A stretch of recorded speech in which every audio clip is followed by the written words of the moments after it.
je vous aimerai. Ma foi, je ne sais pas. Hey everybody, Flying Noob here. For today's video, this topic will be a fun one because we are going to be talking about the best sounding bikes per cylinder.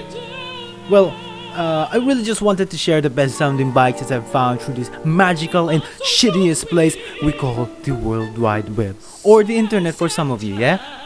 So, let us get started for today's video, shall we? First one we are going to be talking about is the best single cylinder, well, for me at least, and this is the Ducati Super Mono.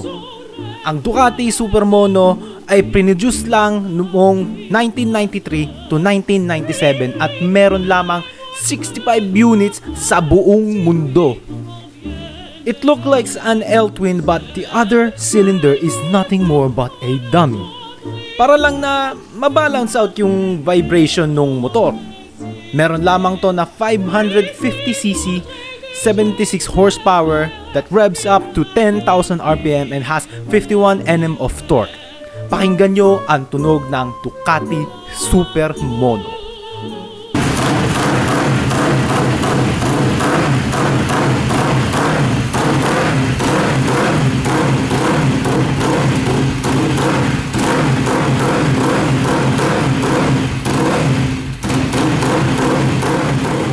Now let's talk about the two-cylinder motorcycles. The first one on the list is the Kawasaki Ninja 400. Alam ko medyo boring na yung tunog niya kumpara sa mga susunod na motor na nasa listahan natin, pero yung Ninja 400 kasi lang yung parang may buo na tunog na motor. The Kawasaki Ninja 400 boasts a 399cc engine producing 49 horsepower at 10,000 RPM and 38 Nm of torque at 8,000 RPM. Ganito ang tunog ng Kawasaki Ninja 400. Pakinggan nyo.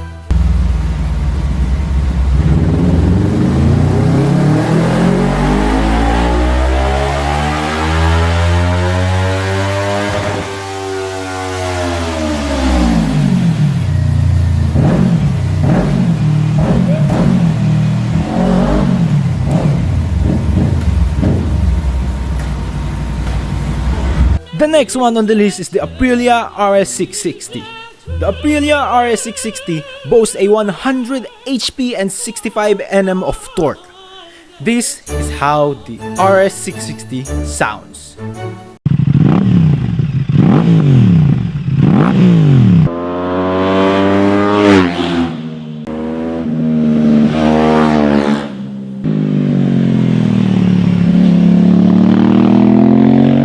Next bike on the list is the Harley Davidson Iron 883, or basically almost every Harley Davidson that, well, vibrates way too much really.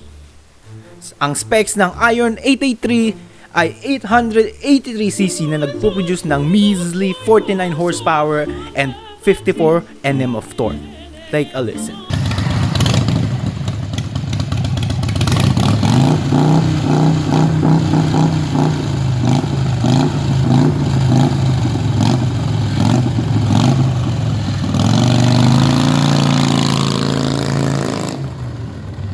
Does the sound of the bike make your whole body vibrate? Nah, just kidding. Well, moving on from the Iron 883 is the Benelli 302R, which has a 300cc inline twin making around 37 or 36-ish horsepower at 10,000 RPM and 27.4 Nm of torque at 9,000 RPM. The Benelli 302R sounds like an inline 3 or 4 to some, but to me, it doesn't sound like that. It sounds like your common Civic Riser which has a fart can as its exhaust system. Take a listen.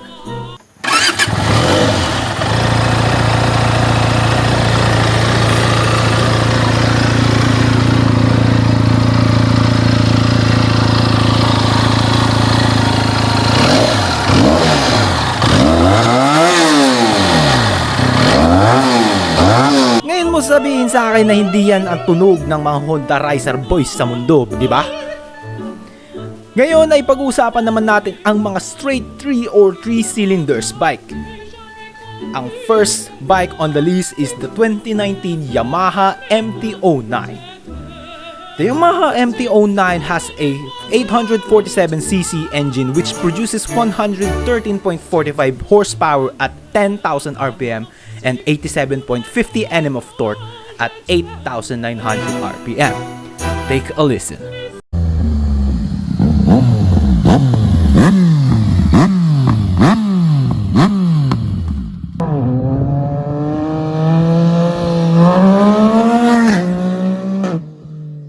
Now let us talk about my favorite sound triple motorcycle, and that is the Triumph Tiger 800.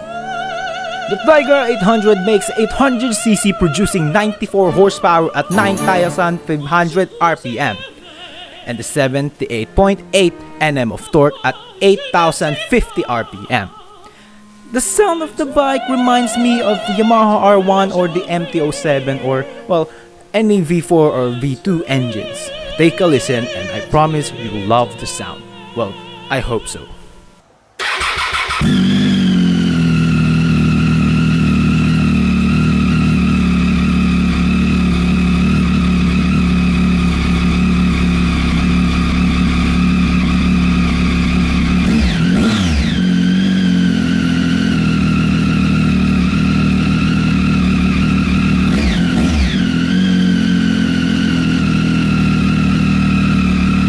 Ngayon ay dumako naman tayo sa alam ko na gustong-gusto nyo na tunog ng mga motor. Ang mga 4-pot engines o ang inline 4 engines. Una sa ating listahan ay ang Kawasaki H2. The Kawasaki H2 boasts a 998cc engine which produces an amazing 228 horsepower at 11,500 RPM and 141.7 Nm of torque at 11,000 RPM. Take a listen.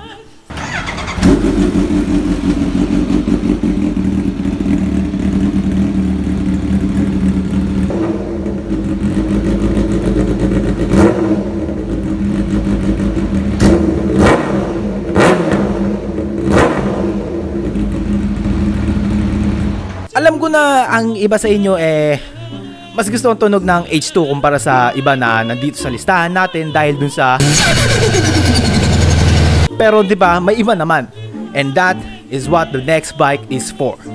The next bike on the list is the Yamaha R1. Ang Yamaha R1 ay merong 998cc engine na gumagawa ng 197 horsepower at 13,500 RPM and 112.4 Nm of torque at 11,500 RPM. Ang tunog ng R1 ay buong-buo at napakastig, which sounds like an incredible, expensive Italian bikes like the RS V4 or the Benelli V4 motorcycles. Take a listen.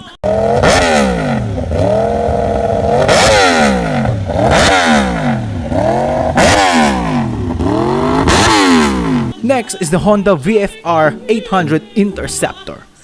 The sound is extremely similar to Yamaha's crossplane engine, but the R1 has a VTEC in it. No, my guy, it doesn't have the sound of a Honda VTEC.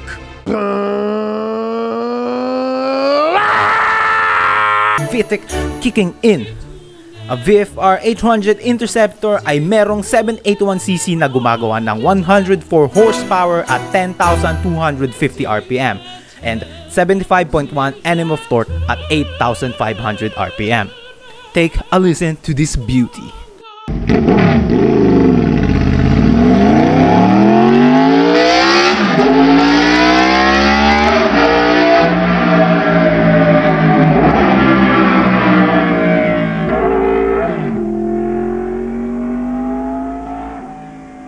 And now for our final entry for today's list is the Kawasaki Ninja ZX25R. Why, you ask? Simply because it can rev up to 16,000 RPM. The bike boasts a 249.8cc engine which produces 50 horsepower at 15,500 RPM and 22.9 Nm of torque at 14,500 RPM. Take a listen to this angel.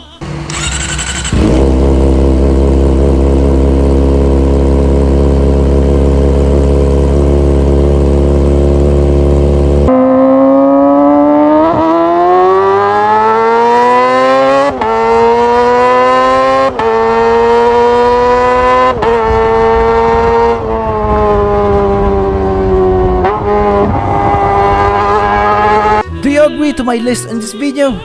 If not, you can type your own list in the comment section below. So, ayun lamang po mga kaibigan. Kita-kits na lamang tayo sa susunod kong video. Paalam!